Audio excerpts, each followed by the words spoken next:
Morning class 7 हम लोगों ने पिछले क्लास में संज्ञा सर्वनाम विशेषण ये पढ़ा था। तो संज्ञा लड़के, क्रिया, ये सब संज्ञा होता है। तो वाक्य 3 चीजों से बनता है, कर्ता, कर्म और क्रिया। क्रिया मतलब जब हम लोग कोई काम को करते हैं, जैसे लिखना, पढ़ना, खाना, पीना, चलना, घूमना, ये क्रिया होती है। क्रिया मतलब किसी काम के करने का बोध।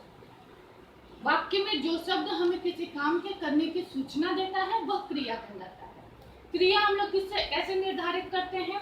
क्रिया हम लोग लिंग के आधार पर निर्धारित करते हैं या वचन के आधार पर, काल के आधार पर निर्धारित करते हैं।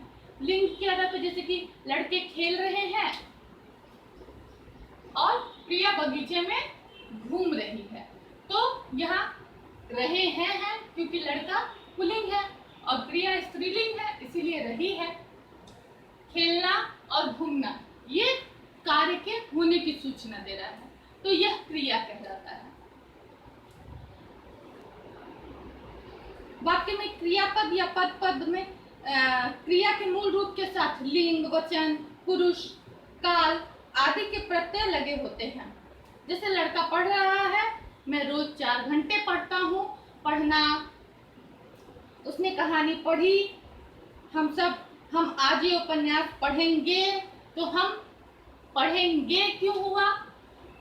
जैसे कि ये है, लड़के खेल रहे हैं। अगर यहाँ पे लड़के नहीं होता, लड़का होता तो खेल रहा है। क्यों? क्योंकि लड़का जो है वह एकवचन और लड़के बहुवचन है, इसीलिए रहा है और रही है, रहे हैं होता है। तो आज हम लोग पढ़ेंगे क्रिया।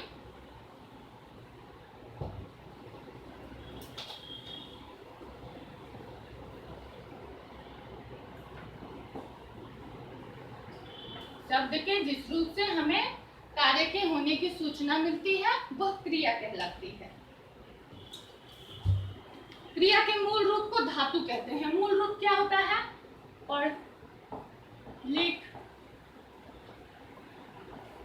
खा, इससे बना पढ़ना, पढ़ाई, पढ़ूंगा, लिखना, लिखाई, लिखूंगी, खा, खा लिया, खा लूंगा, खा लूंगी, खाना। ये सारे शब्द मूल शब्द में हम लोग प्रत्यय जोड़कर क्रिया के रूप में परिवर्तन करते हैं। क्रिया के भेद, क्रिया के 2 भेद होते हैं, अकर्मक क्रिया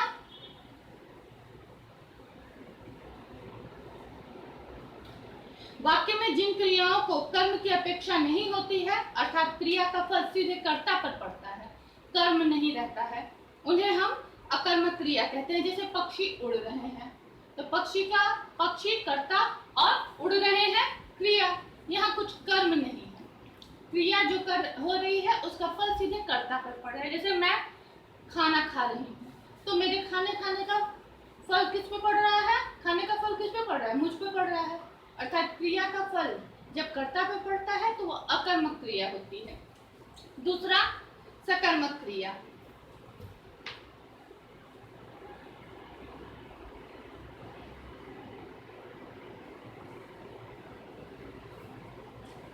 सकर्मक क्रिया क्या होती है? जिन क्रिया शब्दों को कर्म की अपेक्षा होती है उन्हें सकर्मक क्रिया होती है, अर्थात जिनमें कर्म सहायक बनता है उसे सकर्मक क्रिया कहते हैं। यहाँ कर्म की आवश्यकता नहीं होती, यहाँ कर्म की आवश्यकता होती है। जैसे रानी सेब खा रही है, सिर्फ रहता रानी खा रही है, तो ये अकर्मक क्रिया होती है। यहाँ क्या है? रानी सेब खा रही है। सेब क्या हो गया? कर्म हो गया। ये क्रिया है, ये कर्ता है, इसीलिए यह सकर्मक क्रिया रहेगी। सेब हटा देंगे तो क्या खाएगी? कुछ नहीं खाएगी। तो यहाँ पर कर्म की अपेक्षा होती है, इसीलिए इसे सकर्मक क्रिया कहते हैं। सकर्मक क्रिया 2 प्रकार की होती है।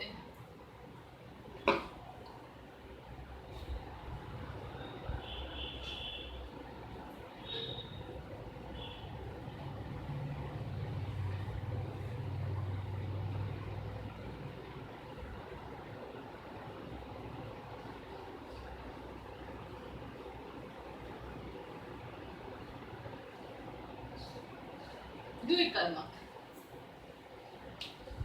जिन सकर्मक क्रियाओं में एक ही कर्म होता है उसे हम लोग एकर्मक क्रिया कहते हैं। अर्थात यहाँ पर एक कर्म है ना सेव, तो ये एकर्मक क्रिया हो गई।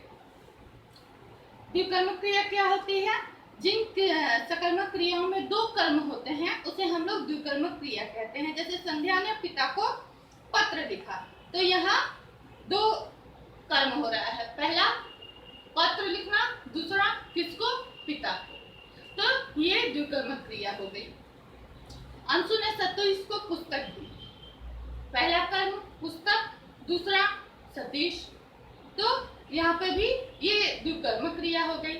जब दो कर्म रहते हैं तो उसे द्विकर्मक क्रिया, जब एक कर्म रहता है तो उसे एककर्मक क्रिया। ठीक है। रचना की दृष्टि से क्रिया 5 प्रकार की होती है।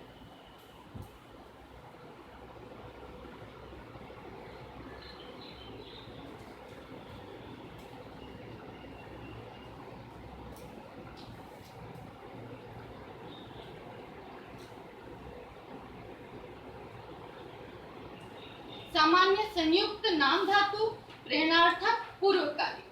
सामान्य क्रिया का किसे कहते हैं? जिस वाक्य में एक क्रियापद हो उसे सामान्य क्रिया कहते हैं। जैसे मेरे भाई ने किताब खरीदी, तो यहाँ क्रिया क्या हो रही है? एक ही हो रही है ना, खरीदना, तो ये सामान्य क्रिया हो गई। संयुक्त क्रिया क्या होती है? जब दो या दो से अधिक धातुओं से बने क्रियापद को संयुक्त क्रिया कहते हैं। जैसे मोहन चला गया, यहाँ दो क्रिया हुई, चलना और गया, उसने काम कर लिया। इन वाक्यों में चल और कर मुख्य क्रिया है। जैसे मोहन चला गया, तो चलना मुख्य क्रिया, और दूसरी क्रिया वो रंजक क्रिया होती है। जैसे आना, जाना, मारना, डालना, पढ़ना, लेना, देना, उठना, बैठना। नाम धातु क्रिया क्या होती है? जिन क्रियाओं के मूल में कोई धातु न होकर कोई संज्ञा या सर्वनाम विशेषण होता है, इस प्रकार संज्ञा, सर्वनाम और विशेषण से बनी क्रियाएं नाम धातु क्रिया होती है।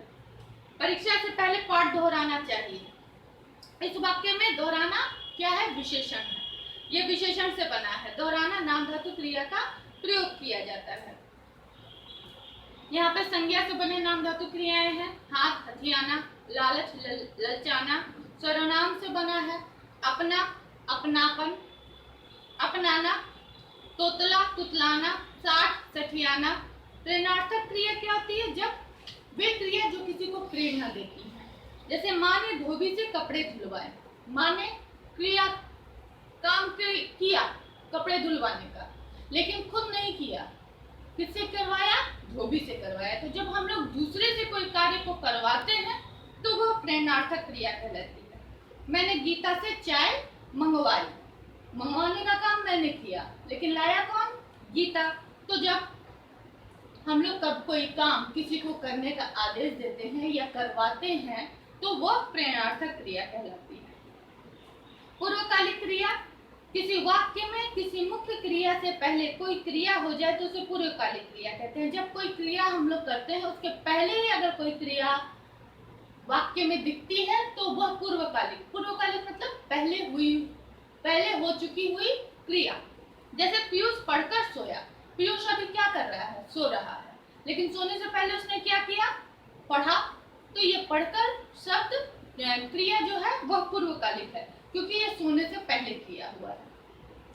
नीता ने नहाकर पूजा की, नीता ने पूजा की, अभी वो पूजा कर रही है, ये वर्तमान क्रिया हुई। ठीक है, लेकिन उसके पहले उसने क्या किया? नहाया, ये पूर्वकालीन क्रिया हो गई। तो ये हम लोगों ने पढ़ा क्रिया। ये वर्कशीट है, इसे आप लोग करेंगे। अच्छा, क्रिया जो होती है ना वह निर्भर करता है खाना, खा रहा हूं, खाना खाऊंगा, खाना खा चुका हूँ। तो यहाँ देखिए, रहा हूँ, खाऊंगा, चुका हूँ, ये यहाँ पर ये बदल चुका है क्रिया का रूप। तो ये कैसे बदला? क्यों? क्योंकि ये अभी हो रहा है, खाना खा रहा है, ये अभी वो खाने वाला है, खाया नहीं, और ये वो खाना खा चुका है। तो यहाँ 3 तरह से हो रहा है ना, इसे हम लोग कहेंगे वर्तमान, इसे कहेंगे भविष्य, और इसे कहेंगे भूत। अर्थात ये हमें क्रिया के होने का समय का बारे में बता रहा है कि क्रिया कब होगी या हो चुकी है या होने वाली है। ये जो हमें क्रिया के होने के समय के विषय में बताता है वह कहलाता है काल। ठीक है, यानी क्रिया के जिस रूप से उसके होने के समय की सूचना का पता चल रहा है। यहाँ हम लोग क्रिया क्या है? खाना खाना है ना। तो लेकिन उसके होने के समय के बारे में पता चल रहा है, वह काल कहलाता है। तो क्रिया के होने की सूचना यानी क्रिया के होने के समय के बारे में जो बताता है जो शब्द, वह काल कहलाता है। काल 3 प्रकार के होते हैं: वर्तमान, भूत, वर्तमान, भविष्य। वर्तमान काल किसे कहते हैं? क्रिया के जिस रूप से पता चले कि कार्य हो रहा है, वह वर्तमान काल कहलाता है। जैसे अभी ये वर्तमान काल हुआ, मैं पढ़ा रही हूँ, आप पढ़ेंगे, वो भविष्य होगा। और आप पढ़ चुके हैं, जैसे हम लोग विशेष सर्वनाम पढ़ चुके हैं, तो वह भूत हो जाएगा। वर्तमान काल के 3 भेद होते हैं: सामान्य वर्तमान काल, तत्कालीन वर्तमान काल, संदिग्ध वर्तमान काल। सामान्य वर्तमान काल क्या होता है? क्रिया के जिस रूप से उसके वर्तमान काल में सामान्य रूप से होने का पता चले उसे सामान्य वर्तमान काल कहते हैं। जैसे डॉक्टर रोगी का इलाज करता है, मोना गीत गाती है। तत्कालीन वर्तमान काल, क्रिया के जिस रूप से यह बोध हो कि क्रिया वर्तमान में शुरू हो गई है पर अभी पूर्ण नहीं हुई है, चल रही है, वह तत्कालीन वर्तमान काल कहलाता है। जैसे डॉक्टर रोगी का इलाज कर रहा है, मोना गीत गा रही है। संदिग्ध वर्तमान काल क्या होता है? जब क्रिया के जिस रूप से उसके वर्तमान समय में पूर्ण होने में संदेह अर्थात शक का बोध होता है, वह संदिग्ध वर्तमान काल कहलाता है। जैसे डॉक्टर रोगी का इलाज कर रहा होगा, मतलब अनुमान लगाना कि यह काम अभी हो रहा होगा, यह संदिग्ध वर्तमान काल कहलाता है। भूतकाल, क्रिया हो चुकी है, क्रिया के जिस रूप से पता चले कि क्रिया बीते समय में हो चुकी है, उसे हम लोग भूतकाल कहते हैं। जैसे सुरेश मुंबई गया था, वे क्रिकेट खेल रहे थे, बच्चों ने चुटकुले सुनाए। भूतकाल 6 प्रकार के होते हैं: सामान्य भूतकाल, आसन्न भूतकाल, पूर्ण भूतकाल, अपूर्ण भूतकाल, संदिग्ध भूतकाल, हेतु मत भूतकाल। सामान्य भूतकाल, क्रिया के जिस रूप से यह बोध हो कि कार्य समान रूप से बीते समय में पूरा हुआ है, वह सामान्य भूतकाल कहते हैं। जैसे अब्दुल कलाम राष्ट्रपति हुए, विजय बाजार गया। आसन्न भूतकाल, क्रिया के जिस रूप से यह बोध हो कि क्रिया अभी कुछ समय पहले ही पूरी हुई है, वो आसन्न भूतकाल कहलाती है। मतलब पता चले कि अभी तुरंत वो खत्म हुई है। जैसे चारू कॉलेज से लौटी, विनीत पढ़कर उठा। पूर्ण भूतकाल, क्रिया के जिस रूप से यह बोध हो कि कार्य बहुत पहले पूरा हो चुका है, वह पूर्ण भूतकाल कहलाता है। जैसे भारत देश अंग्रेजों का गुलाम था, ये बहुत पुरानी बात है, यह पूर्ण भूतकाल माने पूरी तरह से भूतकाल। अपूर्ण भूतकाल, क्रिया के जिस रूप से यह बोध हो कि क्रिया भूतकाल में हो रही थी पर उसके समाप्त होने का पता न चले, उसे अपूर्ण भूतकाल कहते हैं। जैसे मंच पर नाटक हो रहा था, कब खत्म हुआ ये पता नहीं। नीना दौड़ में भाग ले रही थी, ली कि नहीं ली वो पता नहीं। संदिग्ध भूतकाल, क्रिया के जिस रूप से उसके भूतकाल में पूरे होने का संदेह का बोध होता है, वह संदिग्ध भूतकाल होता है। जैसे भैया मुंबई चले गए होंगे, ये शंका कि गए हैं या नहीं, तो अभी ये ट्रेन का टाइम हो चुका है, तो इसलिए अनुमान लगा लिया होगा कि वो चले गए होंगे। विद्यालय में उत्सव हो चुका होगा। हेतु मत भूतकाल, जब भूतकाल में एक क्रिया के होने या न होने पर दूसरी क्रिया का होना न होना निर्भर करता है तो उसे हेतुमत भूतकाल कहते हैं। जैसे विजय हस्ताक्षर देना गया होगा तो नौकरी मिल गई होगी। भविष्यकाल क्रिया के जिस रूप से हमें पता चले कि कार्य अभी होगा उसे हम लोग भविष्यकाल कहते हैं। जैसे मेरी बड़ी बहन आज बनारस जाएगी, अभी क्रिया जब हुआ नहीं है, होने वाला होता है तो उसे भविष्यकाल कहते हैं। भविष्यकाल दो प्रकार के होते हैं, सामान्य भविष्यकाल, संभाव्य भविष्यकाल। क्रिया के जिस रूप से भविष्यकाल में सामान्य रूप से कार्य होने का बोध होता है उसे सामान्य भविष्यकाल कहते हैं। जैसे मैं खाना खाऊंगा, ये सामान्य भविष्यकाल है।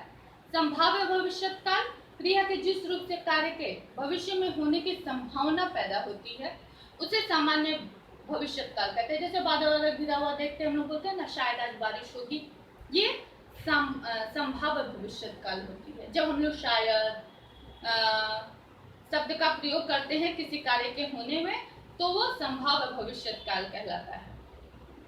तो आज हम लोगों ने पढ़ा क्रिया और काल। इसका वर्कशीट आप लोग कॉपी में सॉल्व कर लीजिएगा। बस आज के लिए इतना ही, धन्यवाद।